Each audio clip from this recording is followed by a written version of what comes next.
Malaysia থেকে ২৬,০০০ ton octane নিয়ে চট্টগ্রাম বন্দরে পৌঁছেছে হংকংয়ের পতাকাবাহী জাহাজ কুইটি। এপ্রিল মাসে আসা এটি অকটেনের তৃতীয় চালান।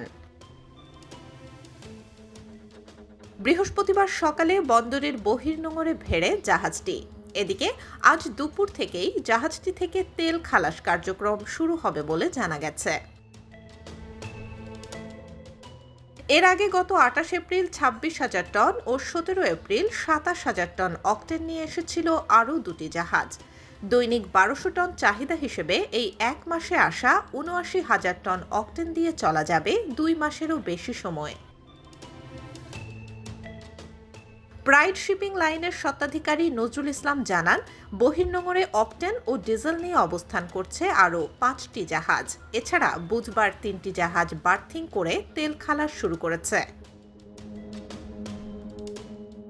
তিনি আরও বলেন, বন্দরে ডলফিন জেটি মাত্র ৩টি, তাই চাইলেও সবগুলো জাহাজকে একসঙ্গে বার্থিং দেওয়া সম্ভব নয়। এদিকে আবহাওয়া খারাপ থাকায় কার্গো খালাসে একটু বেগ পেতে হচ্ছে বলেও জানান Nazrul Islam. Desk report, B news 24।